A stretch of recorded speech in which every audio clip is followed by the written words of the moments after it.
श्री स्वामी समर्थ. गुढीपाडव्याच्या सर्वांना हार्दिक शुभेच्छा.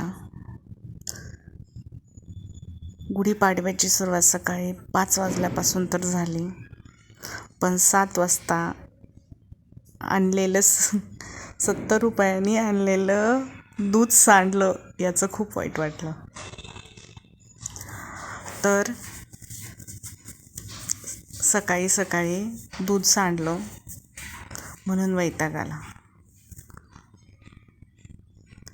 सकाळी सकाळी किचन वाटा स्वच्छ करावा लागेल म्हणून राग आला, पण काय करणार, करावंच लागतंय, नो ऑप्शन. तर आज आमच्याकडे शेजारी म्हणजे आमच्या पाहुण्यांची पूजा होती, तिकडं जायचं होतं आज गुढीपाडव्यानिमित्त. आणि आवरावर चालू होती, त्यात चहा पण प्यायचा होता. गुढीची उभारायची तयारी पण चालू होती आणि गुढी पण मीच उभारणार होते, कारण घरी मीच होते एकटी. आणि पटकन आवरलं, दूध गरम करायला ठेवलं आणि दूधच ओतू गेलं. छोट्या गॅसवर ठेवलं होतं, कसं गेलं काय माहिती, बारीक गॅस केला होता. आणि ते पाहिलं, गॅसवर दूध ओतू गेलं आणि एवढा राग येतो गॅसवर दूध ओतू गेलं की, कारण पूर्णच परत किचन वाटा घासून घ्यावा लागतो ना, म्हणून. पण काहीच करू शकत नव्हते. व्हिडिओ एकटीच असते, त्यामुळे एवढे व्यवस्थित काढता येत नाहीत.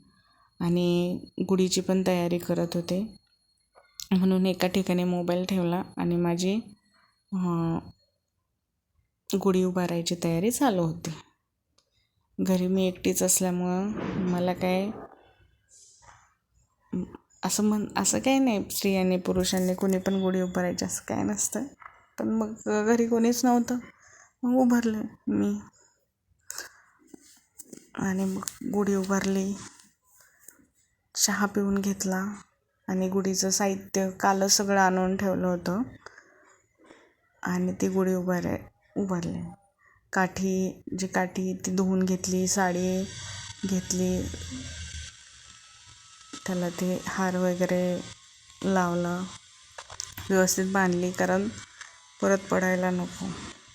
पडू पण शकते माहीत नाही, पण पडायला नको म्हणून त्याला धाग्याने बांधून घेत होते.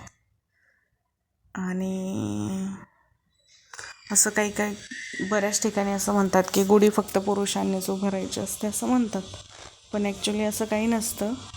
स्त्री आणि पुरुष काय, त्याला बायकांनी सगळीकडेच आजच्या युगामध्ये पदार्पण केलं आणि गुढीसाठी काय आलं त्यात एवढं, म्हणून उभारली गुढी.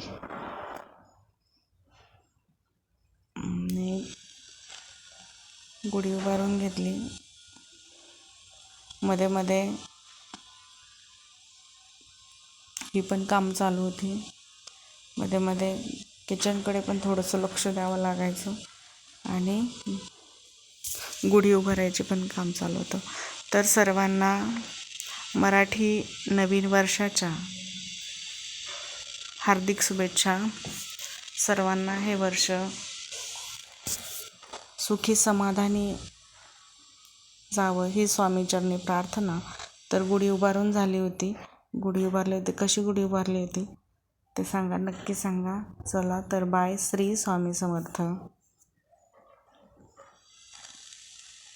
धन्यवाद.